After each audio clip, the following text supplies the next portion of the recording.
اللہ اکبر کبیرہ۔ نبی علیہ السلام نے تو مسجد حرام جو وہاں مسجد ہے اس کے پاس وقوف کیا تھا۔ یہ مزدلفہ کی رات ایسی ہوتی ہے کہ نہ کوئی ٹینٹ ہے نہ کوئی اور چیز ہے، اوپر آسمان نیچے زمین اور بندے ہوتے ہیں۔ یہاں ہر بندے کی جو ہے نا وہ پھوں پھاں سب نکل جاتی ہے، چٹائیاں اپنے پاس ہوتی ہیں، بس جہاں جگہ ملے انسان آرام کر لے، وقت گزار لے۔ اور اب تو بہت آسانیاں ہو گئی ہیں۔ اچھا، مزدلفہ میں اب تو خیر وہ معاملات نہیں رہے جو پہلے پریشانی کے تھے، ٹوائلٹس بہت بڑھ گئے، لیکن بعض لوگ مجبور ہوتے ہیں یا جلد باز ہوتے ہیں یا بیمار ہوتے ہیں تو وہ کبھی بوتل وغیرہ میں پیشاب کر دیتے ہیں، تو کہیں پڑی ہوئی بوتل جو ہے نا اس کو نہ اٹھایا جائے۔ وقوف میں جو مزدلفہ کا وقت ہے وہ کون سا ہے؟ طلوع آفتاب، طلوع صبح صادق کے بعد، سحری کا وقت جب ختم ہوگا، فجر کا وقت جب شروع ہوگا، تو انسان فجر کا وقت شروع ہونے کے بعد گھڑی کو دیکھ کے بہت احتیاط سے نماز پڑھے۔ وہاں بعض لوگ فجر کے وقت سے پہلے ہی غلطی میں نماز پڑھ لیتے ہیں، خیال نہیں کرتے، تو نماز پڑھے اور نماز کے بعد وقوف مزدلفہ کرے، کھڑے ہو کر اللہ سے مانگے اور خوب مانگے۔ یہ قبولیت کا وقت ہے اور یہ واجب ہے، یہ حج کا ایک رکن ہے، یہ واجب ہے، اس کو اہتمام کے ساتھ ادا کرے اور خوب اللہ سے اس میں مانگے۔ ایک حدیث کے اندر آتا ہے نبی علیہ السلام مزدلفہ کی صبح مسکرائے۔ صحابہ نے پوچھا، نبی علیہ السلام نے فرمایا کہ میں نے عرفات میں اللہ تعالیٰ سے دعا کی تھی، اللہ میری امت کو معاف فرما۔ اللہ پاک نے فرمایا سب کو معاف کر دیا لیکن ظالم کو معاف نہیں کیا، حقوق العباد کو معاف نہیں کیا۔ تو میں نے اللہ تعالیٰ کو یہ رائے دی، یا اللہ تو قادر ہے، تیرے پاس سارے خزانے ہیں، تو حق والے کو اس کا جنت سے اتنا حق دے دے کہ وہ دوسرے کو معاف کر دے، ظالم کو معاف کر دے، مطالبہ اس کا پورا آپ جنت سے کر دیں۔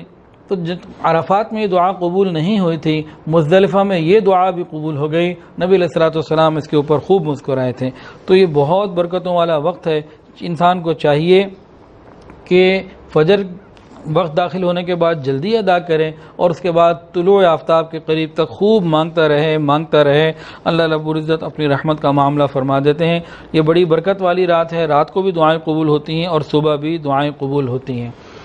ایک اور چیز جو بہت آسانی والی ہے، امی عائشہ صدیقہ رضی اللہ تعالی عنہ جب مکہ مکرمہ حج کے لیے پہنچی تھیں تو ان کو ایام شروع ہو گئے تو وہ رونے لگیں۔ نبی علیہ السلام نے تسلی دی، اگر کوئی عورت ایسی ہو کہ اس نے نمازیں ان دنوں میں نہ پڑھنی ہو تو کوئی پریشانی اور حج میں کوئی کمی نہیں، مینا کا وقوف ہے، عرفات کا وقوف ہے، مینا کا ٹھہرنا ہے، وقوف عرفہ ہے یا وقوف مزدلفہ ہے، یہاں تمام جگہوں پہ آنا جانا یہ سب کا سب ان حالات میں ہو سکتا ہے، کوئی کمی نہیں۔ یہ اللہ نے رحمت فرما دی۔ اگلے دن کی رمی اور باقی معاملات سوائے طواف زیارت کے یہ سارے کے سارے ہو سکتے ہیں، بہت آسانی سے حج پورا ہو جاتا ہے، کوئی گھبراہٹ کی بات نہیں۔ مزدلفہ کی رات میں ایک کام اور کرنا ہوتا ہے کہ کنکریاں جو ہیں وہ چننی ہوتی ہیں۔ انسان ہر جگہ آسانی سے تلاش کر سکتا ہے اور یہ اللہ رب العزت کی خاص نعمت اور برکت ہے۔ اگر 40 لاکھ حاجی ہو، ہر حاجی نے 70 کنکریاں اٹھانی ہوں تو کتنی کنکریاں بنتی ہیں؟ تو ہونا تو یہ چاہیے تھا کہ حکومت کی طرف سے کنکریاں معلم کی طرف سے دی جاتی ہیں، وہاں دکانیں لگی ہوتی ہیں، انسان کنکریاں نکال رہا ہوتا، جمع کر رہا ہوتا، ایسا کچھ بھی نہیں۔ آپ کہیں بھی ہوں، کچی زمین کو آپ انگلیوں سے ہی یا کسی چیز سے کرت کھیت یعنی کہ چلتے چلے جائیں، ہلاتے چلے جائیں تو آپ کو کنکریاں ملنی شروع ہو جائیں گی۔ اور جب 40-50 لاکھ حاجی جتنا بھی حاجی ہے سب نے 70 کنکریاں لے لیں، ایک چھوٹا سا 2 فٹ کا گڑھا بھی نظر نہیں آتا۔ اگر کسی اور میدان سے 1 لاکھ آدمی نے 70 کنکریاں اتارنی ہو تو کتنا بڑا گھڑا پڑ جائے گا وہاں پہ، وہاں گھڑا بھی کوئی نظر نہیں آتا۔ یہ اللہ کی رحمت ہے، جنت کی نعمتوں میں یہی ہوگا کہ انسان استعمال کرتا چلا جائے گا، وہ کم ہی نہیں ہوں گی۔ تو انسان یہاں سے کنکریاں نکالتا ہے اور کنکریاں ختم ہی نہیں ہوتی، کم ہی نہیں ہوتی، نہ کوئی گھڑا نظر آتا، کچھ بھی نہیں، اللہ کے خزانوں سے آتی چلی جاتی ہیں۔ کوئی حکومت کا انتظام آپ کو وہاں نظر نہیں آئے گا، یہ اللہ رب العزت کا انتظام ہے۔ اور جب یہ کنکریاں ماری جاتی ہیں، شیطان کو رمی جمرات پہ جب رمی کی جاتی ہے تو کنکریاں غائب ہو جاتی ہیں۔ وہاں اگر لاکھوں لوگ کنکریاں ماریں تو ادھر تو چھوٹا سا پہاڑ کھڑا ہو جانا چاہیے، ایسا نہیں ہوتا۔ فرمایا نبی علیہ السلام نے کہ جن کی کنکریاں قبول ہو جاتی ہیں فرشتے اٹھا کے لے جاتے ہیں، تو وہاں سے جو گری پڑی کنکریاں ہوتی ہیں وہ اٹھانا مناسب نہیں۔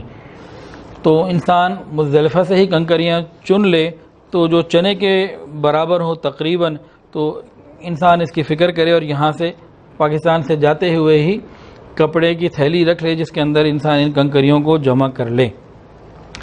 اب 10 تاریخ کی صبح ہو رہی ہے، یہ دوسرا دن مکمل ہوا تھا، تیسرا دن شروع ہو رہا ہے، صبح ہو گئی، وقوف مزدلفہ ہو گیا۔ اب وقوف مزدلفہ مکمل کرنے کے بعد منا اپنے خیموں میں جانا ہے۔